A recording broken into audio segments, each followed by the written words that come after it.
Hello everyone, you are with me Runu Yasmin and I wish you a very good morning. The topic that I'm going to take up this morning is very interesting. Okay, so the topic for today is the physical properties of the soil. Here we are going to learn the physical properties of the soil. The soil have two properties. One is physical properties, another is chemical properties. So what is the physical properties? The properties or the characteristics that we can see in the soil very easily. Okay, like if I ask you to tell what is the color of the soil, you can easily tell me this is black in color, this is red soil, this is yellow soil, this is brown soil. So you can tell me easily these characteristics, the soil color, isn't it? So the characteristics that we can see very easily without help of any instrument or without help of any techniques, it will be known as the physical properties, and under the physical properties, the color of the soil will come the pore space, the soil air, soil water, soil temperature, soil structure, and the soil texture will come under the physical properties of the soil. Now understand what is the chemical properties. Chemical properties means if I ask you to identify the pH level of the soil, will you be able to find out? Obviously not, because to find out the pH level, it needs some techniques or some instrument, isn't it? So that you will be able to find out the pH level or ion exchange capacity. All a very tough process. We need some techniques to find out. So that our characteristics will come under the chemical properties. But in that session today, we only gonna focus the physical properties. That are 7 physical properties. Okay, so let's begin with the first one, that is the color of the soil. So color is the most important physical properties we can see. So there are found various kind of or various type of color in this soil. Why it happens? Why this soil is black in color? Why this is red in color? Why it is yellow in color? So there are so many causes behind that, so many factors that are affecting the color of the soil. Now understand what are the factors that are affecting. Okay, there are so many factors behind that. First factor is the parent rock. We know that parent rock or the main rock, after being disintegration or the decomposed, it creates small pebbles, cables, and these small cables when mixed with the humus, it produce our soil. If the parent rock, a basalt, then we know basalt is black in color. This is black in color. Obviously, from the basalt rock, the soil will be black in color, black color. Okay, isn't it? But if the main rock is red sandstone, then obviously from this red sandstone will be producing red soil, isn't it? So that's how the parent rock or the main rock determine the color of the soil. Okay. The next is the organic matters. Organic matters means you can say humus. We know humus is black in color. So the soil that will have the organic matter or humus in very large amount or the big amount, it will be black in color. Like the mountainous soil, you can write it down the example. Okay, so mountainous soil that are found in the hilly and the mountainous region, they are available of the humus are there. Okay, maximum amount of the humus we can find in the hilly and the mountainous region. That's why the hilly and the mountainous region soil are black in color. Okay, but in case of the laterite soil, this is red in color because the amount of the humus or the organic matter is very less there. Okay, write down the example that I'm going to tell. Next is the minerals. Obviously, we know that rock are made of by different kind of minerals. It can be silica, magnesium, aluminium, ferric oxide, ferrous oxide, and so many quartz. Okay, so the rock that are dominant of the quartz, it will be producing white soil, white or ash color soil, because we know quartz is white in color like this picture. So the rock that are having quartz in very big amount will produce white or ash colored soil. Next example is, if the rock, the dominant minerals are there Fe2O3 means ferrous oxide, it will be producing red soil. Because of the dominant of the ferrous oxide, it will be producing red soil. Okay, next is the moisture. So the soil that are having too much precipitation means the damp soil will be black in color or dark in color, but the dry soil will be light in color.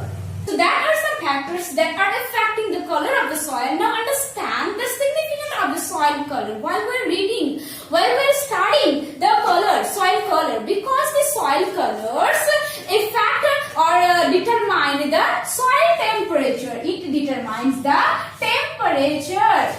Now question arises how? Because we know that if the soil is black in color, black color can absorb insolation so much, so the temperature will be very high here. But if the soil is white in color, white or ash in color, it will be the temperature will be very minimum. Okay, there will be temperature high, here will be a temperature very minimum. So that's how soil color determines the temperature of the soil, and the soil temperature ultimately determines the productivity and the fertility of the soil. Okay.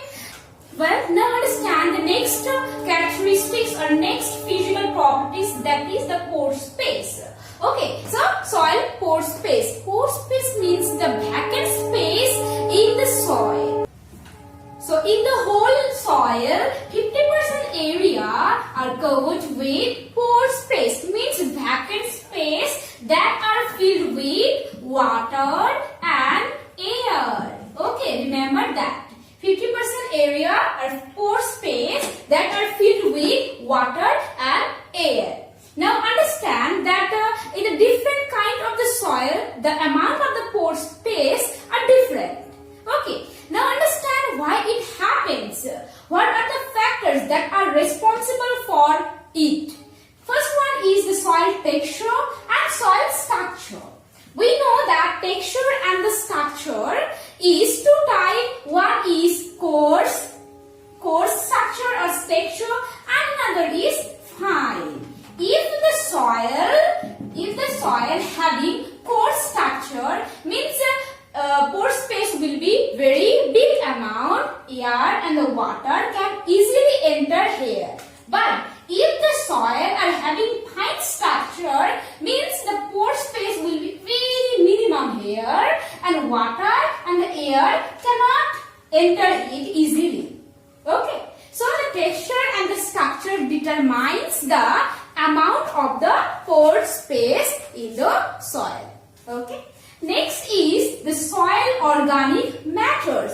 Organic matters here means the humus. Humus means organic matters. Okay, so the soil that are having humus, the humus mixed soil will create coarse pore space. Coarse pore space means through this pore space the soil, water and the air can easily enter it, and that's why it is very fertile soil. But the soil that are not having humus, means humus is very less here, then obviously it will create fine pore space. Fine pore space means the pore space amount is very little, that's why the water and the air cannot enter here, and that is less fertile soil.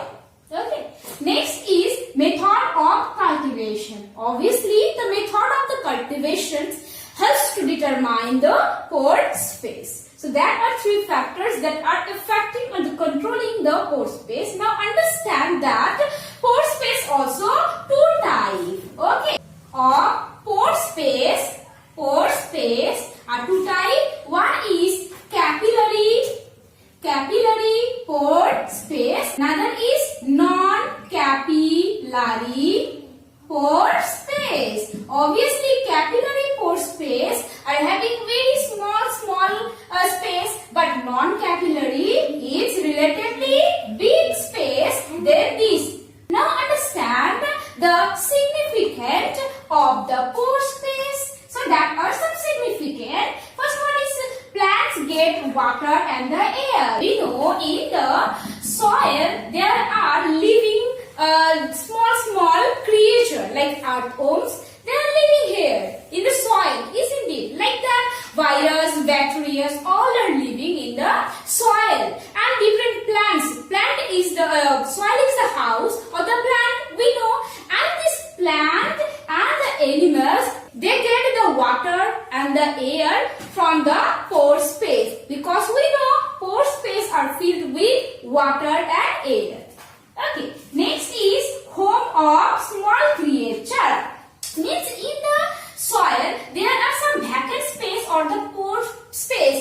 In that vacant space, the small creature like virus, bacteria, all are living here. So this pore space is the house of the small creature and plant.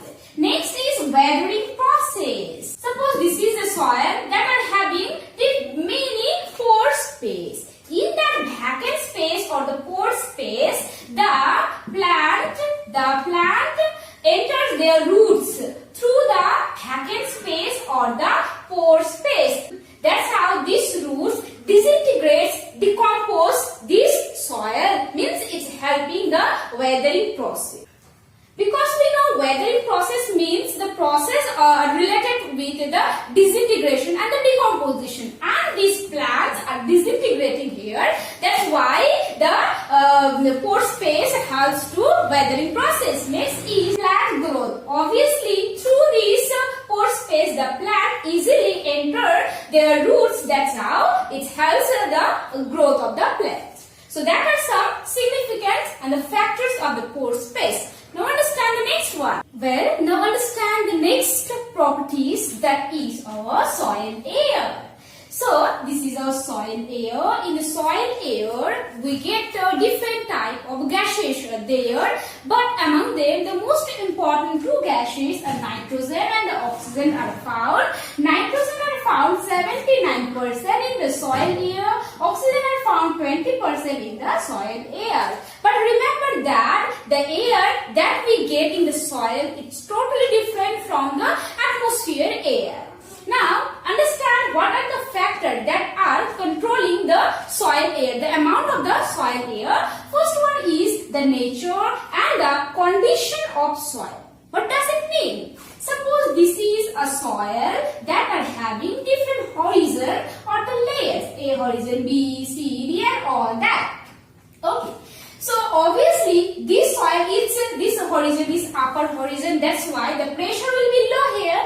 But here, there are so many pressure here because of the upper beds.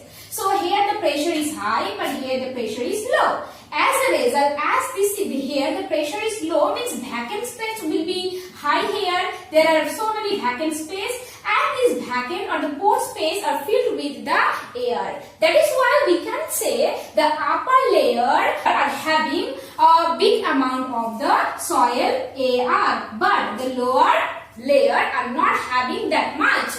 Okay, so that's how it controls. Next is microbial activity. Microbial activity means a small creature like earthworms, virus, bacteria, and small plants, all are known as the microbial. And yes, because of their activity, the soil air is also controlled. Because we know that microbials means the small creature, they also create some amount of carbon dioxide, isn't it? Some amount of carbon dioxide they are creating. That's how it controls the soil air, amount of the soil air. Next is the seasonal variation. Yes, in the summer season, we can see the scorching heat of the sun. That is why the soil becomes dry soil. Dry soil means this is dry soil. As a result, the pore space will be found very clearly. The amount of the air will get very high in the dry season. But in the rainy season, the soil will get a huge amount of the precipitation. The soil will become damp. As a result, the amount of the air will be very low here. So this is the simple thing. The seasonal variation affects the amount of the soil air. Now understand what are the function, means the significance of the soil air. First one is the soil profile. Soil profile, here I have drawn the soil and that are having different layers, means the profile. This soil air helps to create the profile. So this is the first important function of the soil air. So if the soil will have very many layers or the many horizon, it will be known as the developed soil, and it is very fertile soil. Remember that. The next is the plants and the animal get oxygen from the soil air.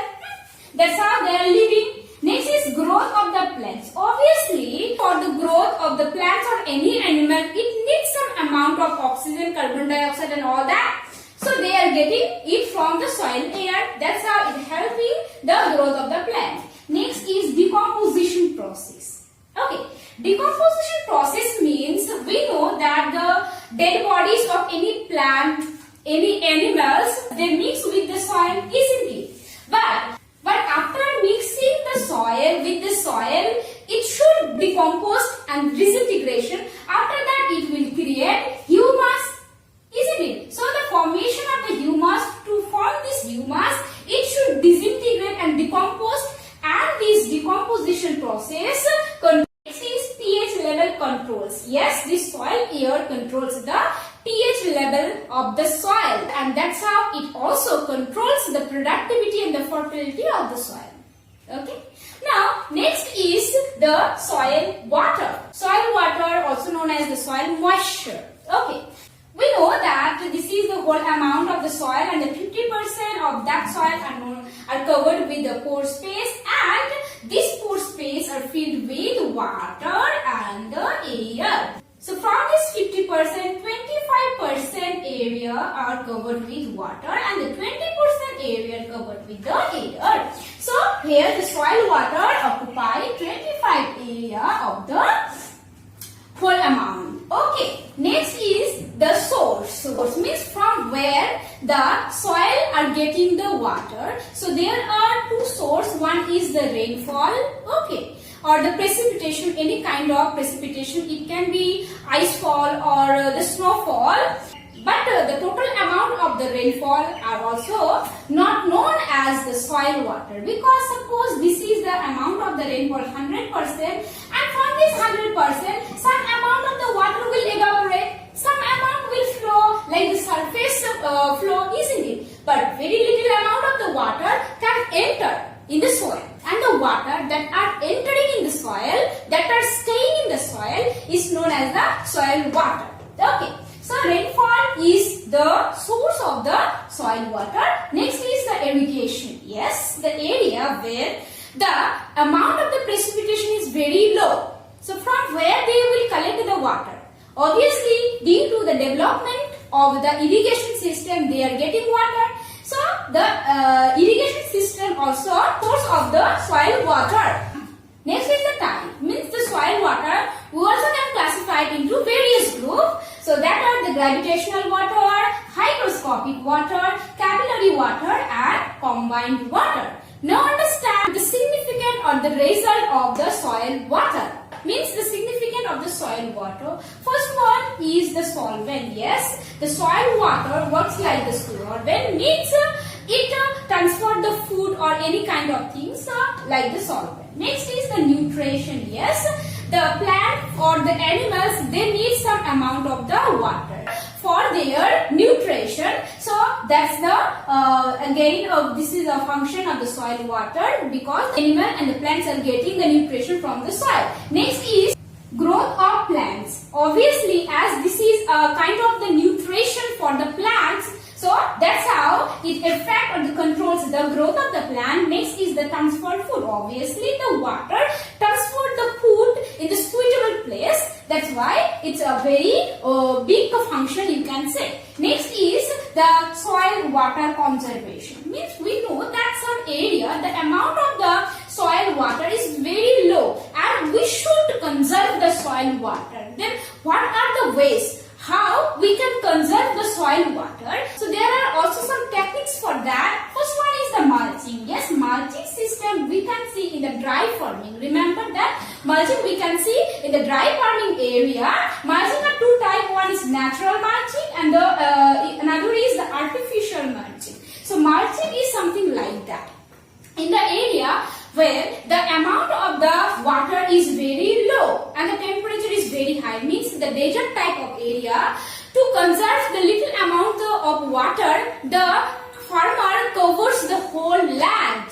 So this covering process is known as the mulching process. So this is also a process by which we can conserve the water. That next is the adding organic fertilizer. Organic fertilizer means the humus. We should use the humus or the organic fertilizer to conserve the soil water. Next is the cover crop. Cover crop means the land we should cover with some forestation, or it can be the grassland, so that it will conserve the soil water. Well, now understand the next one, that is the soil temperature. Means this one, soil temperature. Soil also have some amount of the temperature. And now understand the role of the temperature. First one is the germination of seed. Yes, for the germination of the seed, it needs an ideal amount of the temperature. Okay. Next is growth of the plant. Obviously, for example, the tea plantation, it needs 25 degree to 27 degree centigrade temperature. But the wet cultivation, it needs only 20 degree centigrade temperature. Means that the different kind of the plant needs different amount of the temperature, and this amount of the temperature helps to grow the plant. Next is the absorption of the soil water. Yes, if the soil is the temperature of the soil is very high, then obviously it will absorb a big amount of the water. Water means soil water. If the soil are not having the temperature, means if the temperature is low, then the water absorption capacity will also be low. So that's how the soil temperature controls the absorption process of the soil water. Next is the availability of the nutrients. Yes, soil temperature play a vital role to produce the nutrients. Okay, and if the soil are having ideal temperature, then only it will produce a good amount of the nutrients. Okay, so that's all about the soil temperature. Now understand the next, that is the soil texture. Soil texture, we know that soil texture are three types. One is sand, clay and silt. So according to the texture, on the basis of the texture, we can classify the soil into three groups, that is the sandy soil, salty soil, and next is the clay soil. So sandy soil means the dominant of the sand will be very high here, but the clay soil means the dominant of the clay will be there, but the silt soil, there will be the mixture of the sand plus clay. Means this is the moderate type of the soil, and yes, this is very fertile. Why? Because we know that the sand means this will be coarse grain, and through this coarse grain, water and oxygen can easily enter in. And obviously this is not very good, because all the water will enter, all the water will go in the ground level, so the water holding capacity will be very low in the sandy soil. But the clay soil are having the dominant characteristics is the clay, that's why it will be very fine grain texture also. Fine grain texture means the water cannot enter here. As a result, the water holding capacity will be very high in the clay soil, and the paddy cultivation is very famous in the clay soil. Okay, please write it down, because I am not writing here. It doesn't mean that you don't have to write down. Okay, next is the silt soil. It is moderate type of the soil, and the amount of the sand and the clay is equal here. That's why it is so fertile. Okay. Next is the soil structure. Texture, I have discussed texture and structure. Structure are also two types. One is the grain structure, another is fine structure or the pore structure. Okay, pore structure, through this structure the water and the air can easily enter it, and but the grain structure, the water and the air cannot enter it. And we know that the water and the air play a vital role in the production and the productivity of the soil. Okay. So that's all about the physical properties of the soil. I hope it's clear to all of you now. In the next class, we'll be discussing about the chemical properties of the soil in details and how the chemical properties affect the fertility and the productivity of the soil, and that's going to become very interesting. Okay. So I have shared many links of my video in the description box. Please check it and try to watch it. So this brings me to the end of the session today. Hope this is very helpful for you. Okay. So I'll be back very soon. Till then, you take care. Have a great day.